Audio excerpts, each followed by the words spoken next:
But first, ITV News can tonight reveal just how worrying the arrival of artificial intelligence, or AI as it's known, could be. And we're not just talking about the realms of espionage on big business, but the scams that can be perpetrated by any criminal who has access to this kind of technology. And this can affect anybody.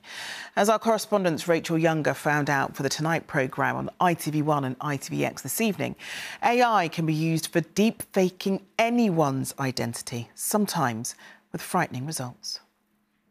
I picked up the phone and I hear my daughter sobbing and crying, "Mom, these bad men have me, help me, help me, help me."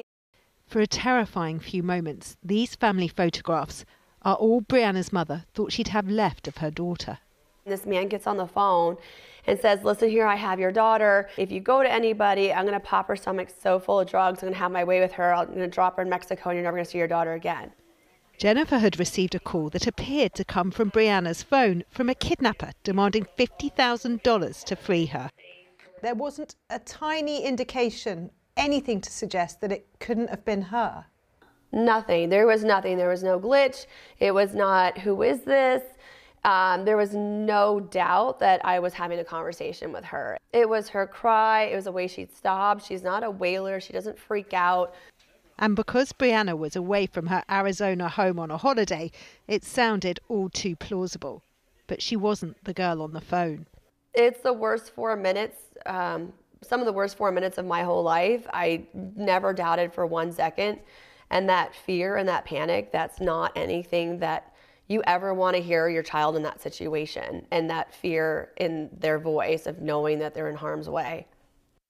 Like most teenagers, Brianna had a social media presence. Because no actual kidnap occurred, police haven't investigated further, but believe the caller used AI to clone her voice. The criminals do a lot of due diligence and background checks on their potential victims, so they will use social media platforms and they will gather as much information as they can about their victim, generally before they approach them, to make it more convincing, to make it more real. So it's very sophisticated, and it's very, very hard to distinguish what is real and what is AI.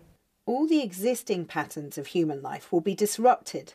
With technology moving so quickly, we put to the test how easy it is to steal someone's identity. First, a voice recording.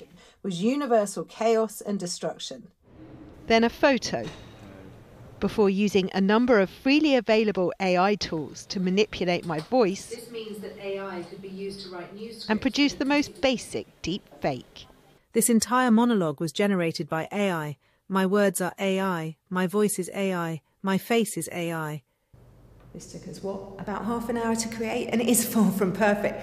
But because it's just so easy, it shows how much potential there is. Любі українці, шановні захисники.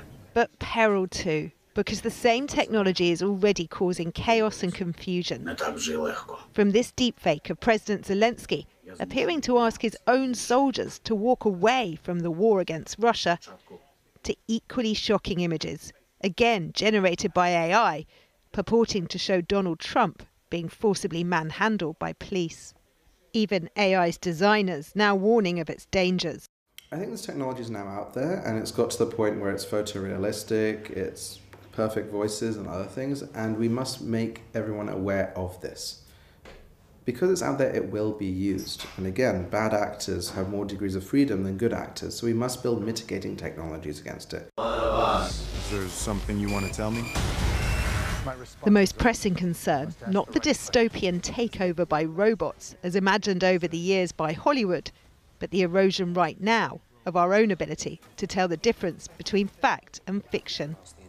Rachel Younger, ITV News.